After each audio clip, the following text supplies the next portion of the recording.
जय हिंद दोस्तों। देखिए आज की इस वीडियो में हम लोग बहुपदों का शून्यक निकालना सीखेंगे। तो अगर आप लोग क्लास 10th में है तो आप लोगों के लिए यह वीडियो बहुत ही महत्वपूर्ण होने वाला है, क्योंकि क्लास 10th के बोर्ड एग्जाम में एक प्रश्न इससे जरूर पूछा जाता है। तो वीडियो को अंत तक जरूर देखिएगा, तभी आप लोग अच्छे से समझ पाएंगे। तो ये जो आप लोग देख रहे हैं इसको बोलते हैं द्विघात बहुपद। द्विघात इसलिए बोलते हैं क्योंकि इसका जो देखिए यहाँ पर घात है वो 2 है और द्वि मतलब 2 होता है। अगर यहाँ पर 3 रहता तो इसको हम लोग त्रिघात समीकरण बोलते हैं। तो यह है द्विघात बहुपद और इसी का हम लोग इस वीडियो में शून्यक निकालेंगे। तो उससे पहले मैं आपको एक बात बता देना चाहता हूँ कि शून्यक निकालने के लिए सबसे पहले इस द्विघात बहुपद का हमें गुणनखंड करना होता है। तो इस वीडियो में मैं आपको गुणनखंड करना बताऊंगा। अगर आपको नहीं समझ में आता है तो गुणनखंड के लिए एक अलग वीडियो मैंने बनाया है, उसका लिंक डिस्क्रिप्शन में है, आप वहां से जाकर अच्छे से समझ सकते हैं। तो चलिए शुरू करते हैं। तो देखिए गुणनखंड करने के लिए हम लोग सबसे पहले करते क्या है कि लास्ट वाला जो संख्या होता है जिसमें एक भी एक्स नहीं लगा होता है, देखिए यहाँ पर एक्स स्क्वायर है, यहाँ पर S square, T square, Z square कुछ भी हो सकता है। अगर यहाँ पर जेड स्क्वायर होगा तो यहाँ भी जेड होगा इसके पीछे। तो लास्ट में जिसमें कुछ भी एक्स वाई जेड नहीं लगा होता है तो इसका हम लोग गुणा करते हैं लास्ट वाले का। एक्स स्क्वायर के पहले जो संख्या यहाँ पर लिखा होता है उसमें अगर यहाँ पर कुछ भी नहीं लिखा होता है तो आपको मान के चलना है कि यहाँ पर एक लिखा हुआ है। ठीक है, एक क्यों? क्योंकि देखिए एक एक्स स्क्वायर, क्योंकि देखिए एक एक्स स्क्वायर को हम लोग देखिए एक्स स्क्वायर ही है ये, क्योंकि यहाँ कुछ नहीं है तो ये गुणा होता है। तो एक का गुणा एक्स स्क्वायर में करेंगे तो एक्स स्क्वायर हो जाएगा। मतलब यहाँ पर एक है तो एक का गुणा हम 10 में करेंगे तो ये 10 आ जाएगा। तो गुणा करने के बाद आपको दो ऐसा संख्या खोजना है जिसको गुणा करे तो 10 आ जाए, और उन्हीं दोनों संख्याओं को जोड़ने के बाद, मतलब ये जो 10 है ना इसके पहले इधर जोड़ है, तो जोड़ने के बाद उन्हीं दोनों संख्याओं को 7 आना चाहिए, बीच वाला संख्या। फिर से आप सुनिए कि गुणा करने के बाद आपको दो ऐसा संख्या खोजना है जिसको अगर आप गुणा कर देंगे तो 10 आ जाएगा, और उन्हीं दोनों संख्याओं को अगर आप जोड़ेंगे तो 7 आना चाहिए। तो देखिए वह कौन कौन से दो संख्या है, तो एक होगा 10 गुणा 1, इन दोनों का गुणा करेंगे तो 10 आता है। और एक संख्या हो सकता है 5 गुणा 2, जिसको हम लोग गुणा करेंगे तो 10 आ जाएगा, या फिर 2 गुणा 5 कुछ भी कहिए। तो इसको हम लोग जोड़ेंगे 10 और 1 11, 11 आ जा रहा है, हमको चाहिए 7, तो ये नहीं होगा। तो 2 5 इन दोनों को हम लोग जोड़ेंगे 2 और 5 को, तो ये हो जाएगा 7। मतलब जिन दो संख्याओं को हम लोग खोज रहे थे वो 2 और 5 है, क्योंकि इन दोनों को गुणा करेंगे तो 10 भी आ जाएगा, जोड़ेंगे तो 7 भी आ जाएगा। तो यहाँ पर x है तो आपको यहाँ पर x लगा देना है।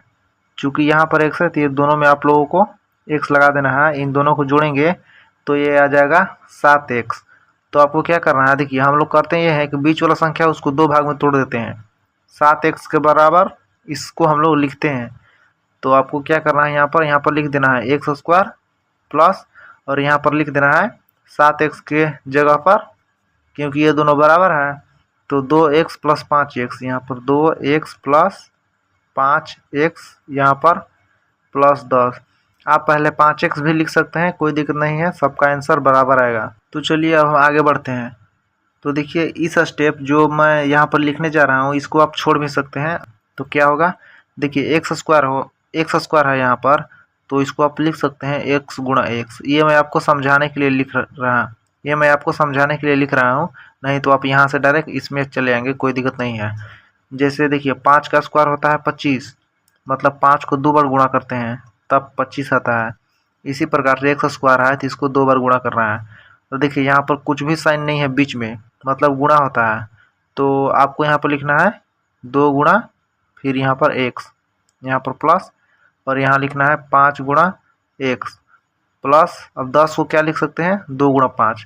मतलब जितना आप छोटा छोटा टुकड़ा में तोड़ देंगे उतना आसानी होगा। तो देखिए यहाँ लिखने के बाद हम लोग यहाँ पर करने के बाद हम लोग कॉमन लेते हैं। कॉमन का मतलब होता है, पहले देखिए यहाँ पर 3 पद था, 1 2 3, अब 4 पद हो गया, 1 2 3 4। तो इन दोनों पद में से और इन दोनों पद में से कॉमन लेते हैं। कॉमन मतलब इन दोनों में जो मिलता हो, देखिए यहाँ पर x, यहाँ पर x, एक एक्स को आपको लिख देना है इस प्रकार से, और देखिए यहाँ पर 2, यहाँ पर 2 नहीं है, यहाँ पर 2 गो x है लेकिन यहाँ पर एक ही x है। अब हम लोग नहीं निकाल सकते हैं। तो इतना करने के बाद यहाँ पर आपको ब्रैकेट देना है। ब्रैकेट के बाहर वही होगा जो दोनों में मिलता हो। यहाँ पर देखिए 2 है लेकिन इसमें 2 नहीं है। अगर इसमें रहता तो एक और 2, अगर इसमें रहता तो यहाँ पर हम 2 लिखते। तो देखिए यहाँ पर क्या बचा, तो यहाँ पर 2 गो x था तो एगो x निकल गया, तो एगो x बचा तो इसके अंदर लिखना है एगो x और यहाँ पर प्लस। अब देखिए एगो x यहाँ है और एगो निकल गया। देखिए इन दोनों को बदला में x निकलता है एक, ठीक ना, ये आपको ध्यान देना है। तो एगो x चला गया तो यहाँ पर 2 बचा सिर्फ और यहाँ पर प्लस। तो देखिए यहाँ पर 5 निकलेगा तो 5 लिखेंगे यहाँ पर हम। x यहाँ पर है लेकिन इसमें नहीं है, अब कुछ नहीं मिलेगा तो आपको यहाँ पर ब्रैकेट देना है। यहाँ पर x बचा क्योंकि 5 बाहर गया, यहाँ पर प्लस 5 गया बाहर तो बचा यहाँ पर 2। देखिए अगर आप लोग गुणनखंड बना रहे हैं तो देखिए ये दोनों ब्रैकेट में बराबर आना चाहिए। अगर बराबर नहीं है तो समझिए आपका गुणनखंड जो है वो गलत बना है। देखिए आप चाहें तो इसको छोड़ सकते हैं, डायरेक्ट यहाँ बढ़ जाइए, कोई दिक्कत नहीं है अगर आपको आता है तो फिर देखिए यहाँ पर x प्लस 2 दोनों जगह है तो इसके बदला में एगो बॉक्स में लिखेंगे और इसके बाहर वाला एगो बॉक्स में, तो यहाँ पर है x और यहाँ पर है प्लस 5। तो हमें निकालना है शून्यक, द्विघात बहुपद का शून्यक निकालना है। तो शून्यक निकालने के लिए इन दोनों जो है आया है यहाँ पर बॉक्स में, इन दोनों को हम लोग 0 के बराबर कर देंगे। जैसे x प्लस 2 बराबर 0 और यहाँ पर x प्लस 5 बराबर 0। अब देखिए x का यहाँ पर हम लोग को मान निकालना है। तो x बराबर यहाँ पर क्या आ जाएगा, देखिए ये प्लस में है तो उधर जाएगा तो ये चला जाएगा माइनस में, ठीक है, और यहाँ भी चला जाएगा माइनस में। तो देखिए इसी x के मान को हम लोग एक को कहते हैं अल्फा और एक को कहते हैं बीटा। तो इन्हीं अल्फा और बीटा को हम लोग कहते हैं शून्यक, जो कि एक आया है हमारा -2 और एक आया है -5।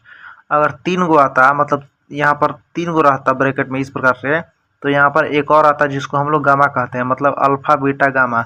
यहाँ पर देखिए द्विघात है 2 घात वाला, अगर यहाँ पर 3 घात वाला रहता तो यहाँ पर 3 गो मान आता अल्फा बीटा गामा, यही हो जाएगा इसका शून्यक।